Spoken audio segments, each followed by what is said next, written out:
que nos libere, Señor, nos libere de todo aquello, Señor, que no nos hace ser conforme a lo que tú quieres, mi Dios. Padre, que tu palabra, Señor, nos capacite, nos dé vida, nos dé fuerza para poder hacer tu voluntad, para podernos someter a tu voluntad, Señor. Que tu palabra, Señor, abra nuestros ojos espirituales para poder ver las bellezas de tu evangelio, Señor, para que podamos ver, Señor, las grandezas de tu palabra, mi Dios. Abre nuestros ojos para que veamos a Cristo, para que veamos a nuestro Salvador, a nuestro Señor. En el nombre de Jesús te lo pedimos. Y que solamente Cristo y solamente Él sea exaltado y sea glorificado en medio nuestro. En el nombre de Jesús. Amén y amén. Amén. Una bienvenida a nuestros hermanos que nos acompañan por primera vez. La familia de nuestro hermano Omar, que aquí estuvo con nosotros hace como unos 3 meses, mi hermana Norma, ¿verdad? Como 3 meses, un poquito más. Y pues ahora tener a su familia, nos da muchísimo gusto. Bienvenidos, bienvenidas mis hermanas. Gracias a Dios por sus vidas. Mi hermano también es también pariente. ¿Su hermano o qué es mi hermano? Porque sí se le parece. No, pero sí se le parece un poco. Que Dios les bendiga, mis hermanos, mucho. Quiero invitarte, mi hermano, que vayamos a la palabra de Dios, a la Biblia, a una epístola del apóstol Pablo, a la epístola a los Efesios, Efesios capítulo 2. Creo que compartí acerca de este pasaje hace más de un año, y hoy quiero otra vez, mis hermanos, como aquel alimento cuando las mamás saben que un alimento es muy rico en vitaminas y en proteínas para sus hijos, pues no importa que se repita el alimento. Así que hoy vamos a Efesios capítulo 2, epístola a los Efesios capítulo 2 del versículo 4 al 10.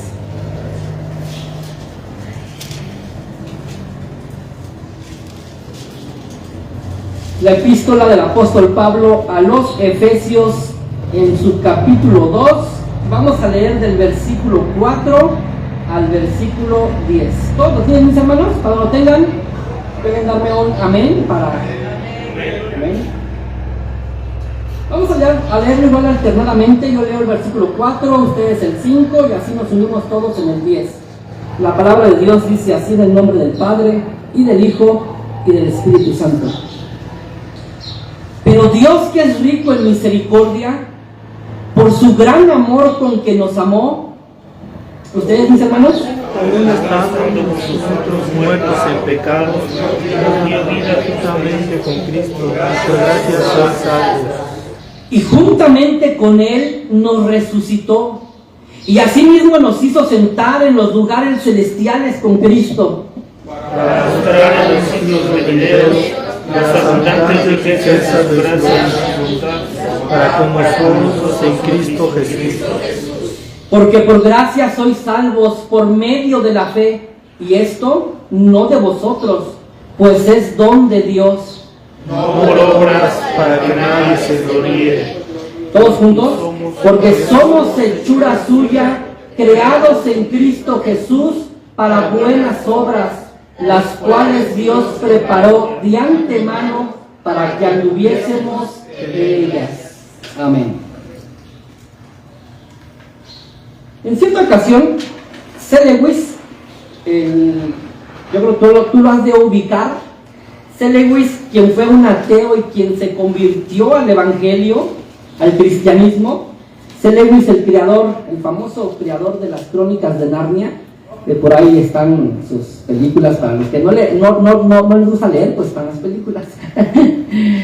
C. Lewis solía reunirse con un grupo de intelectuales. Desde antes de que él se convirtiera, se reunían con un grupo de intelectuales para platicar, dialogar, discutir acerca de ciertos temas y entre ellos poder debatir. Se convirtió y seguía haciéndolo, seguía de vez en cuando asistiendo con sus amigos intelectuales, y en una ocasión que él llegó, se encontraban discutiendo un tema. Era una pregunta: ¿qué hace distinto al cristianismo de todas las demás religiones? ¿Qué hace distinto al cristianismo de todas las demás religiones? Algunos comenzaron a proponer, bueno, quizás lo que hace distinto al cristianismo es que pues, en quien ellos creen, Jesucristo resucitó. Y por ahí alguien decía, no, porque también hay otras leyendas por ahí donde su héroe o donde su ser místico también resucita. No creo que sea lo que hace único al cristianismo. Bueno, otros más dijeron, quizás lo que lo hace único es pues la elevada moral que se proclama y se predica. Y otro más dijo, pues, no creo, porque pues todas las religiones, de hecho, si te invitan a algo es a portarte bien, no a portarte mal. Lewis, que iba llegando y escuchó, dijo, esa es la pregunta más fácil de las que puedo dar una respuesta. ¿Qué hace distinto al cristianismo? Cualquier religión es un esfuerzo del hombre por llegar a Dios. Cualquier religión, piensa en la que tú quieras. Budismo, judaísmo, hinduismo, cualquier religión es un esfuerzo del hombre por llegar a Dios. El cristianismo es Dios viniendo en busca del ser humano para amarlo y salvarlo. Todas las religiones son dos puntitos. Todas las religiones son haz esto para ser salvo. Todas. ¿Quieres ser salvo? ¿No quieres ir a la condenación? Haz esto, haz aquello. El cristianismo esto es lo que hizo Jesucristo para salvarte. Tú no necesitas hacer nada, solo creer. El cristianismo, lo que hace distinto al cristianismo de todas las demás religiones es que el cristianismo es una salvación sin obra alguna de nuestra parte. Es un anuncio de que tú y yo somos salvos sin obras. Y vamos a explicarlo. Quiero llamar a este mensaje el paquete de la salvación. ¿Has comprado alguna vez algún producto o algo que te incluye ciertos accesorios y que vienen incluidos? O sea, es un paquete. Pues la salvación es como un paquete que trae, por lo menos vamos a ver hoy, 3 verdades incluidas. La salvación es un paquete que incluye 3 verdades incluidas y que no las puedes omitir, ni quitar, ni solo quedarte con una o quedarte con 2, son las 3. Así que en primer lugar, mis hermanos, déjenme hablar y como punto número 1, la salvación, o vamos a llamar este punto número 1, una salvación sin obras, que es lo que veníamos hablando de C. Lewis. Una salvación sin obras. Déjame leerte una vez más lo que dice la epístola a los Efesios, el apóstol Pablo escribiéndole a los Efesios en su capítulo 2 que leíamos. Y déjame leerte una vez más el versículo 8 y 9. Dice Efesios 2, 8 y 9. Estamos como punto número 1. La primer verdad de la salvación que tú y yo debemos saber es que es una salvación sin obras nuestras. Dice Efesios 8. Efesios 2, 8. Porque por gracia sois salvos por medio de la fe. Y esto no de vosotros, pues es don de Dios, no por obras para que nadie se gloríe. Déjame resaltar algunas palabritas aquí, hermanos, importantes en estos 2 versículos que acabamos de leer de Efesios capítulo 2. Y la primera palabrita que quisiera resaltar y que quiero llamar tu atención es la palabrita gracia. Dice, porque por gracia. ¿Qué es gracia? Es una palabrita en griego que es charis, así como J, charis. ¿Cómo entender la gracia de la que el apóstol Pablo nos está hablando? ¿Qué es la gracia? La gracia, hermanos, es cuando Dios nos da lo que no merecemos. La gracia es cuando Dios nos da lo que no merecemos. ¿Qué no merecemos? No merecemos su perdón, no merecemos su amor, no merecemos la salvación, y Dios nos la da por pura gracia. Cuando Dios nos da lo que no merecemos. Es algo así lo contrario a la misericordia. De hecho, siempre que hablamos de la gracia, tenemos que hablar necesariamente de la misericordia. Gracia y misericordia son 2 conceptos distintos. Mientras la gracia es cuando Dios nos da lo que no merecemos, la misericordia es cuando Dios no nos da lo que merecemos. ¿Qué merecemos? El castigo, el infierno, la condenación, y Dios no nos las da. ¿Cómo se llama eso? Misericordia. En cambio, Dios nos da su perdón, su amor, su bondad, la eternidad, su presencia. ¿Cómo se llama eso? Gracia. Gracia. Gracia es cuando Dios nos da lo que no merecemos. Y aquí el apóstol Pablo dice, porque por gracia Dios nos da lo que no merecemos, nos da su salvación, porque por gracia sois salvos por medio de la fe. Otra palabrita que quiero llamar, quiero resaltar, fe. Hemos visto gracia, fe. Para nosotros ser salvos, mis hermanos, hay un medio a través del cual somos salvos. ¿Cuál es? Según el pasaje, la fe. Esta palabrita fe, hermanos, es una palabrita igual. Recordemos que el Nuevo Testamento fue escrito en griego, un griego que se le conocía como el griego koiné, que era el griego común, era el griego del mercado, el griego de los mercaderes. Así que el Nuevo Testamento fue escrito en este griego, un griego muy común, no como ciertas obras de ciertos filósofos que eran un griego más elevado. El Nuevo Testamento fue escrito en un griego común del pueblo. Esta palabrita fe en griego es una palabrita que en griego es pistis, y significa confianza, porque por gracia sois salvos por medio de la fe. Hay un medio, hay un conducto a través del cual recibimos esa gracia, esa salvación, y se llama fe.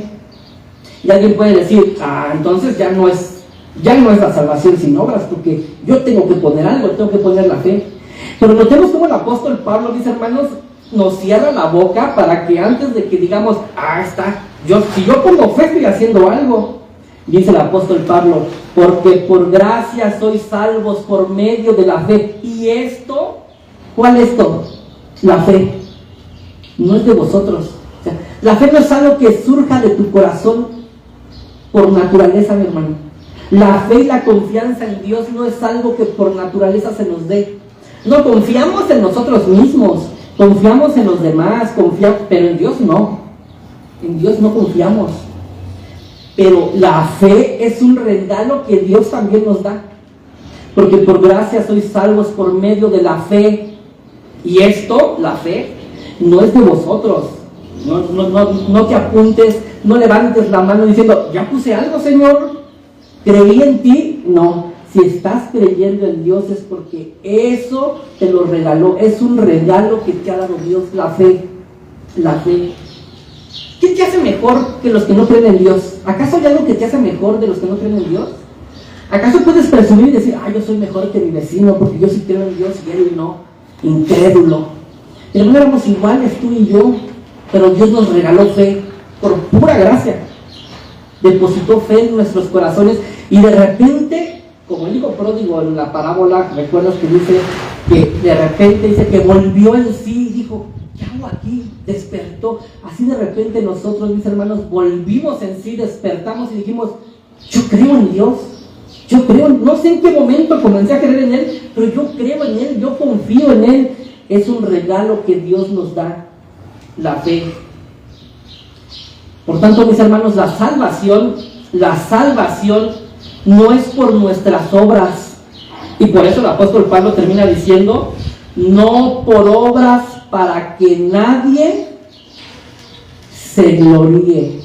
¿Qué pasaría, mis hermanos, si la salvación fuera 50 y 50? Dios pone el 50%, nos manda a su hijo, muere en la cruz y nos dice, yo ya di lo que tenía que dar, ahora les toca a ustedes. ¿Sabes qué haríamos en el cielo, mi hermano? Nos jactaríamos y diríamos, si yo estoy aquí es porque yo puse el otro 50%, Señor. ¿O qué te parece si Dios pone el 80% y tú el 20%? Nos jactaríamos y nos vanagloriaríamos diciendo, si yo estoy aquí es porque yo puse el 20%. ¿O qué te parece Dios el 99.9% y tú el 0.01%? ¿Sería la expresión correcta? Nos jactaríamos por esa milésima de esfuerzo que hemos hecho por ser salvos. Pero el apóstol Pablo dice, ya que la salvación es sin obras nuestras, No hay ninguna obra que tú hagas, que tú cooperes para tu salvación. No es por obras, para que nadie se gloríe. De hecho, una de las 5 solas de la Reforma, de hecho ya fueron nuestras lonitas, están las 5 solas de la Reforma. Fueron 5, sola Escritura, sola gracia, solo fe, solo Cristo, y solo a Dios la gloria. O en latín, que se oye más bonito, soli Deo gloria. ¿Sabes por qué soli Deo gloria? ¿Por qué solo a Dios la gloria? Porque Él es el autor y consumador de nuestra salvación. Él fue el que la inició y el que la culminó. No hay nada que nosotros pusimos, mi hermano, cuando despertamos, de repente, como el hijo pródigo, dijimos, oye, yo amo a Dios, yo no lo amaba, yo creo en Dios, yo no creía. ¿Qué me pasó? ¿Qué me pasó? Dios nos regaló, nos dio el don de la fe. Por eso, hermanos, no somos mejores que nadie. No somos mejores que aquellos que no creen en Dios, porque tú y yo estuviéramos igual, a no ser que Dios, por su pura gracia, nos ha dado como regalo el don de la fe. Si no es que seríamos peores. De hecho, recuerdas que la Escritura dice que de lo vil y de lo menospreciado del mundo escogió Dios para avergonzar a los sabios. De lo vil, éramos la escoria del mundo. Como cuando pones en el fogón, mi hermano, una cazuela para hacer tus ricos alimentos, y cuando acabas de preparar la comida te comes lo rico de la comida, pero ¿cómo queda el sartén? ¿Cómo queda ese utensilio que usaste? ¿No es eso que queda por debajo toda la escoria, toda la ceniza, el humo? ¿Para qué sirve eso? Para nada, mi hermano, solo para traerte un mal momento desagradable, lavarlo. Eso éramos, la escoria del mundo. Como eso que sobra en la soldadura cuando se solda un metal y ya después se le golpea para que se caigan los pedazos que ni siquiera pegaron, pero que ahí están haciendo nada más el asunto más feo y más grueso. La escoria. Pues de la escoria, de lo vil y menospreciado del mundo escogió Dios y nos regaló fe para avergonzar a los sabios. ¿Tenemos algo de qué gloriarnos? ¿Tenemos algo de qué presumir y decir, yo soy mejor que fulano de tal? Yo soy mejor que mi familiar, soy mejor que mi esposa, mi esposo, soy mejor. ¿Tenemos algo de qué gloriarnos, mis hermanos? No tenemos de nada de qué gloriarnos, porque solo fue por pura gracia, pura gracia. ¿Y por qué no es por obras, mis hermanos? ¿Por qué no es por obras? ¿Por qué Dios no quiso que el ser humano cooperara con Él con respecto a su salvación? Vamos, ¿por qué Dios nos dijo, bueno, voy a hacer que ellos participen también para que valoren la salvación? ¿Por qué no es por obras? Veamos el contexto, hermanos, del capítulo 2, desde el versículo 1, déjame llevarte por algunos versículos, para que veamos cuál era nuestra condición antes de que Dios nos regalara fe. ¿Cuál era nuestra condición? Dice el versículo 1, si nos regresamos allá al capítulo 2, el versículo 1, fíjate cuál era nuestra condición, ¿Cuál era nuestra condición antes de creer en Cristo? Versículo 1. Y Él nos dio vida a vosotros cuando estabais enfermos. ¿Así dice mi hermano? A ver, ayúdame a leer. Y Él os dio vida a vosotros cuando estabais... ¿Cómo estábamos? Muertos. ¿Por qué no es por obras? Que los muertos no hacen obras. Porque los muertos no pueden hacer nada, mi hermano. Estábamos muertos espiritualmente. Si Dios nos hubiera dicho, yo pongo el 50 y ustedes el 50, hermanos, estuviéramos condenados porque estábamos muertos. Si Dios hubiera puesto el 99.9 y dijera, y ustedes ponen el 0.01, no hubiéramos podido, mi hermano, porque estábamos muertos, mi hermano. Si tuviéramos un muerto aquí y tú le gritaras y le dijeras que te obedeciera y que hiciera algo, ¿crees que te va a obedecer? Y si lo pateas y lo golpeas, te estoy diciendo que obedezcas, que hagas, ¿el muerto te va a obedecer? Y si lo tiras, lo levantas, lo jaloneas, hermano, está muerto, no va a hacer absolutamente nada. Los muertos no obran, no hacen obras, ni buenas ni malas. Aunque en nuestro caso, al estar muertos espiritualmente, lo único que hacíamos era obrar mal. Estábamos muertos en vuestros delitos y pecados. El ser humano sin Cristo, hermanos, no está enfermo. El ser humano sin Cristo no está en una situación de gravedad extrema. El ser humano sin Cristo está muerto. Ahora entiendes por qué a veces podemos decir a la gente: ven a Cristo, cree en Cristo, acércate a la palabra de Dios, te invito a la iglesia. Y la gente dice: no quiero, no me interesa. Porque la gente sin Cristo está muerta espiritualmente. No puede responder al llamado de Dios, a menos que Dios en su gracia y en su misericordia les regale fe. Es por pura gracia. Y es que, hermanos, esta doctrina y esta enseñanza de la salvación por pura gracia, sin obras nuestras, nos humillan. Y es que, hermanos, el ser humano sufre de algo, es de orgullo. No creo y estoy convencido que el ser humano no... Estoy convencido, mi hermano, que el ser humano no sufre de baja autoestima. El ser humano no sufre de baja autoestima, mi hermano. Al contrario, si el ser humano tiene un problema, es que se ama demasiado. Nos tenemos en un concepto muy alto. Y por eso decimos: yo no merezco sufrir, yo no merezco que me vaya así. ¿Cómo se le ocurre a ese hacerme ese insulto, hacerme esa cara, tratarme así? Porque, hermanos, nos creemos mucho más de lo que somos. Por eso el apóstol Pablo en Romanos, interesante que cuando les escribe a los cristianos, les dice, repito, a los cristianos, les dice: no tengan un alto concepto de ustedes. Al contrario, vean a los demás como superiores a ustedes. Porque, hermanos, nuestra naturaleza caída, de hecho, va por esa línea de sentirme yo mejor que otros. De ver a los demás por debajo del hombro y decir: este cuate está perdido, y creernos superiores. Porque, hermanos, la doctrina de la salvación por pura gracia nos pone en el nivel que debemos estar, humillados delante de Dios, sabiendo que es por su pura gracia, por su pura misericordia, que hemos alcanzado salvación. Hemos visto en primer lugar, mis hermanos, que la salvación es una salvación sin obras. Un ejemplo bíblico, sin dejar dudas de cómo la salvación es sin obras. ¿Recuerdas al ladrón en la cruz? Al lado de Jesús, crucificado. Un ladrón, un malhechor, que probablemente la expresión ladrón es, no creas que alguien que solamente roba cosas, sino era de lo peor, era un criminal, crucificado al lado de Jesús. Y lo único que en ese momento recibió ese ladrón fue gracia y misericordia. No sé cómo de repente volvió y vio a Jesús, y en qué situación, crucificado, impotente, débil, y creyó en él. Y le dijo: acuérdate de mí cuando vinieres en tu reino. O sea, dijo: tú eres un rey. ¿En qué situación, mi hermano? Cristo crucificado, inútil, impotente, y el ladrón creyó en él. ¿Acaso el ladrón obró? El ladrón se salvó porque fue cada 8 días a la iglesia. Por eso se salvó el ladrón, ¿verdad? Porque cada 8 días estaba allí en la sinagoga, en el templo, ¿no? El ladrón se salvó porque ayunaba por lo menos una vez a la semana. ¿El ladrón ayunó? ¿No? El ladrón se salvó porque tenía una vida de devoción y de oración. No hizo nada, mi hermano. Y Jesús le respondió: de cierto te digo, estarás conmigo en el paraíso.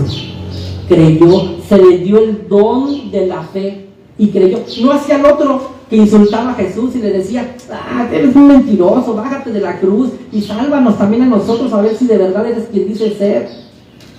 La salvación, mis hermanos, la salvación es sin obras nuestras. Pero número dos, dije que la salvación es un paquete que incluye 3 verdades. Hemos visto la primera verdad: la salvación es una salvación sin obras. Número 2, la salvación es una salvación por obras. Repito, la salvación, número 2, verdad número 2, la salvación es una salvación por obras.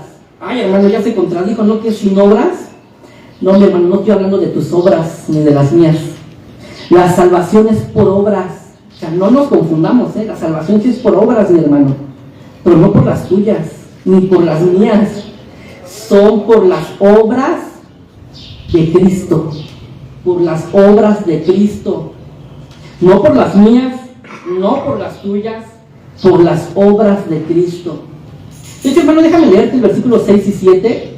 Nos regresamos un poquito, te leí en la primera verdad, el versículo 8 y 9. El versículo 6 y 7 dice: y juntamente con él, aquí él está hablando de Cristo, y juntamente con Cristo nos resucitó, y asimismo nos hizo sentar en los lugares celestiales con Cristo Jesús.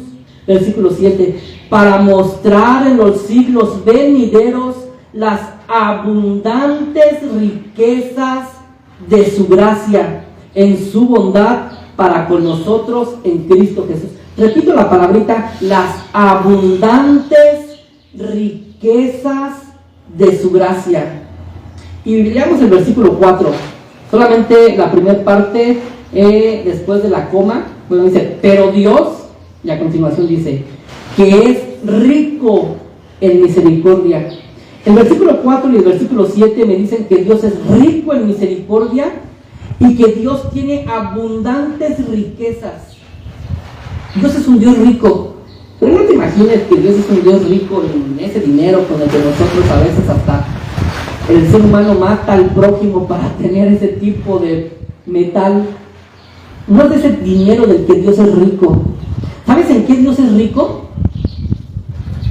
En gracia, en misericordia. Y el versículo 7 dice que al salvarnos, Dios nos unió a Cristo para mostrar las abundantes riquezas de su gracia. Las abundantes riquezas de su gracia. Te explico, mi hermano. Tú y yo no somos salvos por nuestras obras, pero sí somos salvos por las obras de Cristo. Cristo, al venir, mi hermano, y al nacer, vivió una vida tan perfecta, mi hermano, que acumuló méritos, mérito tras mérito, tras mérito, tras mérito. O sea, en el cielo, mi hermano, hay un banco repleto de méritos. ¿Sabes de quién? De Cristo. Un banco repleto de méritos. Cristo vivió una vida perfecta, siendo el santo y sin pecado, O sea, Él no necesitaba vivir una vida perfecta, porque Él era perfecto. No necesitaba sujetarse a la ley de Dios, ley que Él mismo había creado y nos había dado. Él se sometió a la ley y la comenzó a cumplir desde la cuna hasta la tumba, una vida perfecta. Y cada buena obra que hizo durante toda su vida, cada segundo, a cada minuto, eran méritos que nuestro Señor iba ganando y que en el banco celestial se iban depositando. ¿Sabes para qué, mi hermano? Para que todo ese mérito, esa riqueza, esa abundancia de gracia, ¿sabes para quién fuera? Para ti, para mí. Cristo, mi hermano, durante toda su vida, ¿para qué vino Jesús? Sí vino a morir por nosotros, pero no solamente vino a morir, vino a vivir una vida perfecta, en total obediencia. Increíble, mi hermano. Increíble pensar que nuestro Señor, el Hijo de Dios, Dios hecho hombre, la segunda persona de la Trinidad, se encarnara como nosotros y viviera una vida perfecta, sin nunca pecar, algo que nosotros no podríamos entender. ¿Cómo que nunca pecamos? No, ni lo trates de entender, no podemos. A cada segundo pecamos. Si no es con el pensamiento, es con las acciones. Si no son con las acciones, es con no sé con qué más, pero pecamos. Pues nuestro Señor Jesús vivió una vida perfecta en total obediencia, nunca pecó, al contrario, vivió una vida obediente al Padre, guardando los mandamientos, portándose bien, y todo esto para que todo ese mérito fuera depositado en el banco celestial para ti y para mí. Hermanos, somos salvos sin obras nuestras, pero somos salvos por obras por las obras de Cristo Jesús nuestro Señor. Cristo, a través de su vida, su muerte y su resurrección, ganó un abundante tesoro de mérito para ponerlo a nuestro favor. Para ponerlo a nuestro favor. En teología, mis hermanos, hay una frase, hay una palabrita que se le conoce como la doble imputación. Así, la doble imputación. Sé un poco extraña la palabra, pero imputar es lo contrario de amputar. ¿Qué es amputar? Esa palabra como que es más familiar. ¿Qué es amputar? Es quitar, ¿no? No, es que le amputaron un pie, una mano. Bueno, ¿qué es imputar? Es poner. En teología se conoce como la doble imputación, porque por un lado, mis hermanos, nosotros le dimos a Cristo nuestra vida pecaminosa, llena de maldad y de corrupción, se la dimos a Cristo, y Cristo nos dio la suya, su vida perfecta, santa. Hicimos un intercambio de vidas. Él nos dio su perfección, su santidad, y nosotros le dimos nuestra pecaminosidad y nuestra vida horrorosa, llena de maldad y de pecado. Doble imputación. A Cristo se le imputó nuestra vida pecaminosa, y a nosotros se nos imputa a través de la fe la vida santa de Cristo. Y es por eso que Cristo tiene que ir a la cruz. ¿Por qué Cristo muere en la cruz? Porque todos nuestros pecados, mis hermanos, le fueron imputados. Todos nuestros pecados le fueron puestos a Jesús. Y por eso en la cruz muere como un criminal, muere como el peor de los hombres, porque estaba muriendo en nuestro lugar. Estaba muriendo en nuestro lugar. Hermano, la salvación no es por obras nuestras. La salvación es por las obras y los méritos de Cristo. Hermano, ¿crees tú esto? ¿Crees esta verdad? ¿Crees que la salvación no es por el esfuerzo humano, por tu esfuerzo, sino por las obras de Cristo? ¿Crees? Si tú crees esto, mi hermano, si tú dices, lo creo, es porque aquí se te ha dado fe, se te ha regalado fe. Y si no lo crees, mi hermano, pídele a Dios fe. Señor, dame fe, porque no lo creo. Me cuesta creerlo. No somos salvos por obras nuestras, pero sí somos salvos por las obras de Cristo. Pero vayamos a la tercera verdad. Hemos visto la primera verdad, el paquete de la salvación, que incluye 3 verdades. La primera verdad es que somos salvos sin obras. La segunda verdad es que somos salvos por obras, las obras de Cristo. Y la tercera verdad es que somos salvos para buenas obras. Parece como trabalenguas, ¿no? Pero lo repito. La primera verdad es que somos salvos sin obras nuestras. No hay nada que tú podías hacer, mi hermano, para ser salvo. De hecho, permíteme regresarme un poquito. ¿Recuerdas cuando los discípulos estaban platicando con Jesús respecto a este tema de la salvación? Y los discípulos están asustados porque dicen, oye Señor, entonces si la salvación es así, entonces nadie va a ser salvo. Y Jesús le responde, lo que para el hombre es imposible, para Dios todo es posible. Todo esto, para Dios sí era posible salvarnos. Ya tenía un plan perfecto para hacerlo. Así que somos salvos sin obras, somos salvos por obras, las obras de Cristo, y somos salvos, mis hermanos, para buenas obras. Versículo 10 del capítulo 2. Porque somos hechura suya, creados en Cristo Jesús, ¿para qué? Para buenas obras. Entonces, mis hermanos, las buenas obras no son para ser salvos, porque nadie puede ser salvo por buenas obras, nadie. Las buenas obras son el resultado de nuestra salvación. ¿Sabes por qué nos podemos ya portar bien? Porque ya eres salvo.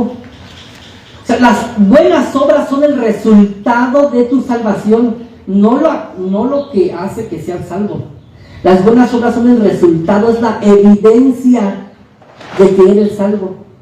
No somos salvos por obras, sino salvos por las obras de Cristo, y hemos sido salvados para obrar bien, para obrar bien. Hemos sido salvados para buenas obras. Y dice, sigue diciendo el versículo 10, las cuales Dios preparó de antemano para que anduviésemos en ellas.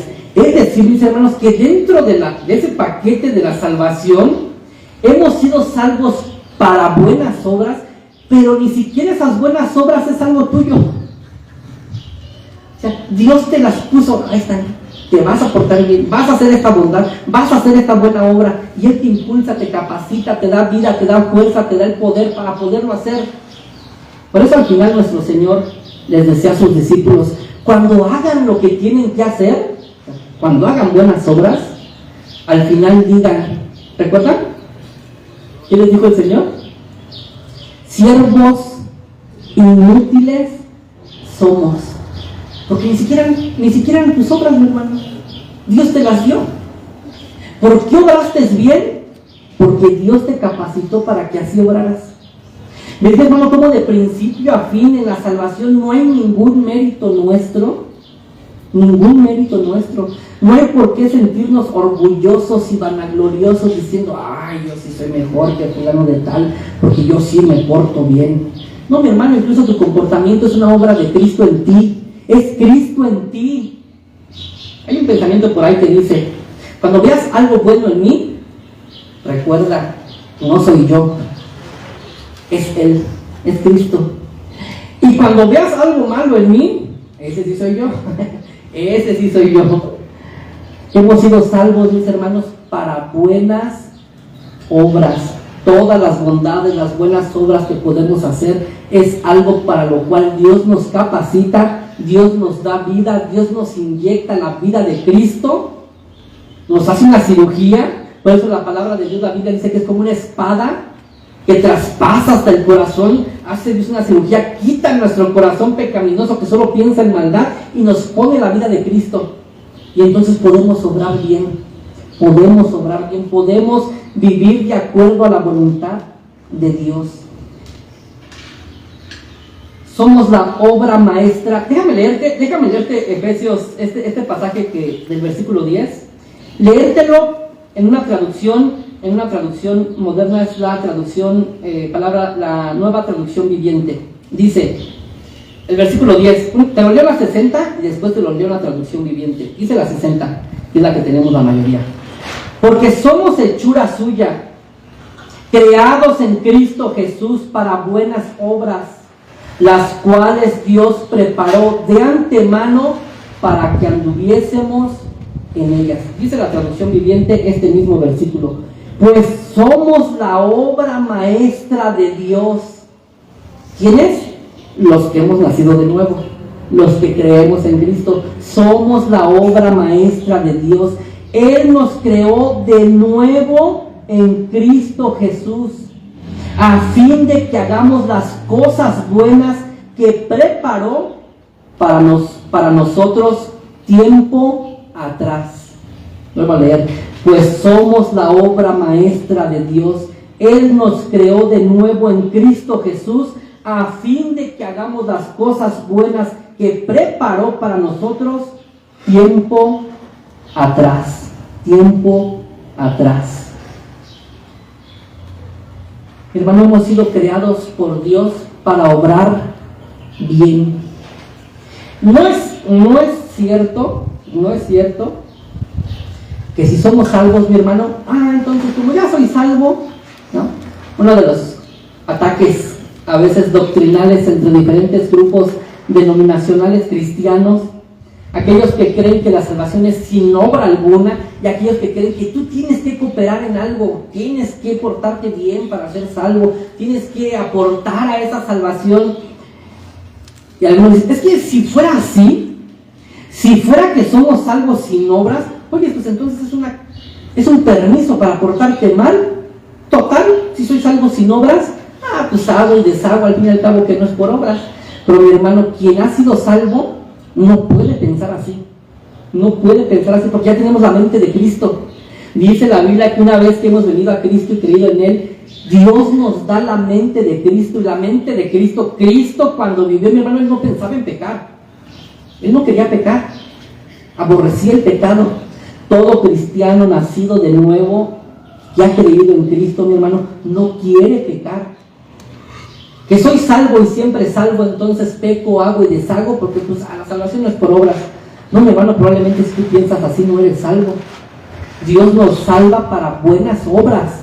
Y nuestro más grande deseo debe ser portarnos bien, ayudar a los demás, servir a los demás, guardar la ley de Dios. Ese es nuestro más grande deseo, aun cuando le seguimos fallando. Déjame leerte allá adelantito Efesios para que veamos, mi hermano, cómo ser salvos sin obras no quiere decir que podemos vivir como se nos antoje, sino veamos lo que el apóstol Pablo nos dice a los que ya hemos creído en Cristo. Efesios capítulo 4, allá adelantito en el capítulo 4, Efesios capítulo 4,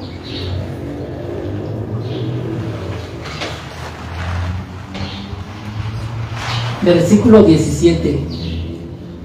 De hecho, si tienes la Reina Valera 1960, que es la que normalmente acostumbramos a usar en el culto, el título en negritas dice, la nueva vida en Cristo. O sea, ¿cómo deben de ser aquellos que son cristianos?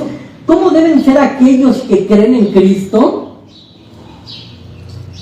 Dice el versículo, vamos a leer desde el 17 en adelante. Te leo, mi hermana, dice, esto pues digo y requiero en el Señor, que ya no andéis como los otros gentiles, que andan en la vanidad de su mente, teniendo el entendimiento entenebrecido, ajenos de la vida de Dios, por la ignorancia que en ellos hay, por la dureza de su corazón, los cuales, después que perdieron toda sensibilidad, se entregaron a la lascivia, para cometer con avidez toda clase de impureza. Mas vosotros no habéis aprendido así a Cristo. Si en verdad le habéis oído y habéis sido por él enseñados conforme a la verdad que está en Jesús, en cuanto a la pasada manera de vivir, despojaos del viejo hombre que está viciado conforme a los deseos engañosos, y renovaos en el espíritu de vuestra mente, y vestíos del nuevo hombre, creado según Dios en la justicia y santidad de la verdad.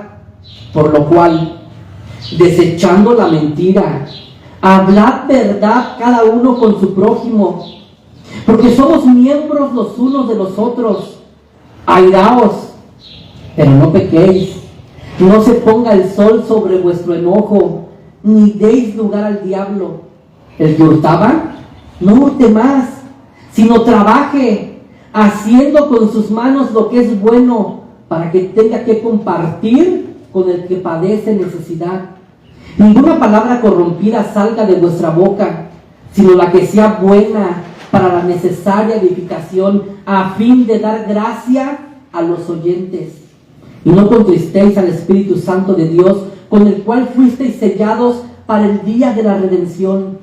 Quítense de vosotros toda amargura, enojo, ira, gritería y maledicencia y toda malicia.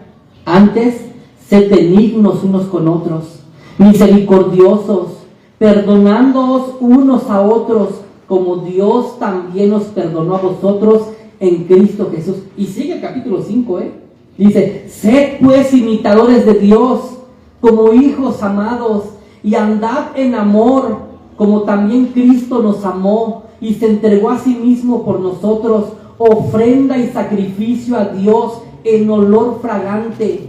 Y sigue el apóstol Pablo, pero fornicación y toda inmundicia o avaricia, ni aun se nombre entre vosotros, como conviene a santos, ni palabras deshonestas, ni necedades, ni truhanerías que no convienen, sino antes bien acciones de gracias. Porque sabéis esto, que ningún fornicario, o inmundo, o avaro, que es idólatra, tiene herencia en el reino de Cristo y de Dios. Y el apóstol Pablo sigue. O sea, el apóstol Pablo ya no tiene freno aquí, Nadie os engañe con palabras vanas, porque por estas cosas viene la ira de Dios sobre los hijos de desobediencia. No seáis pues partícipes con ellos, porque en otro tiempo erais tinieblas, mas ahora sois luz en el Señor. Andad como hijos de luz, porque el fruto del Espíritu es en toda bondad, justicia y verdad, comprobando lo que es agradable al Señor, y no participéis en las obras infructuosas de las tinieblas, sino más bien reprendedlas, porque vergonzoso es aún hablar de lo que ellos hacen en secreto. Mas todas las cosas, cuando son puestas en evidencia por la luz, son hechas manifiestas, porque la luz es lo que manifiesta todo. Por lo cual dice: despiértate, tú que duermes, y levántate de los muertos, y te alumbrará Cristo. Mirad pues con diligencia cómo andéis, no como necios, sino como sabios, aprovechando bien el tiempo, porque los días son malos. Por tanto, no seáis insensatos, sino entendidos de cuál sea la voluntad del Señor. No os embriaguéis con vino, en lo cual hay disolución, antes bien, sed llenos del Espíritu, hablando entre vosotros con salmos, con himnos y cánticos espirituales, cantando y alabando al Señor en vuestros corazones, y dando siempre gracias por todo al Dios y Padre, en el nombre de nuestro Señor Jesucristo. Y podemos seguir, pero aquí lo vamos a dejar.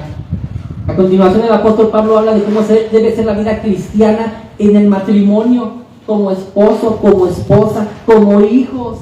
Sigue el apóstol Pablo, que ser cristiano, y como somos salvos sin obras nuestras, pues entonces te puedes portar como quieras, al fin y al cabo que la salvación es por obras. No, mi hermano, de hecho el apóstol Pablo, adelantito después de decirnos eso, empieza a exhortar a todos los cristianos cómo debe ser su nueva vida en Cristo. La salvación es un paquete que incluye 3 verdades. En primer lugar, somos salvos sin obras nuestras. ¿Por qué somos salvos sin obras? Porque estábamos muertos en delitos y pecados, y Dios nos revivió, Dios nos resucitó, nos dio vida. Hemos sido salvos por obras, pero por las obras de Cristo nuestro Señor. Él de la cuna a la tumba, ganó un mérito tan grande, un tesoro tan grande de méritos para nosotros, para que se nos fueran imputadas todas sus buenas obras. Y por tanto, hermanos, hemos sido salvos para buenas obras, obras que Cristo nuestro Señor preparó para nosotros de antemano, para que anduviésemos en ellas. ¡Qué salvación tan grande! Salvos sin obras, salvos por las obras de Cristo, y salvos para buenas obras. ¿Por qué no inclinas tu cabeza? Y vamos a Dios en oración.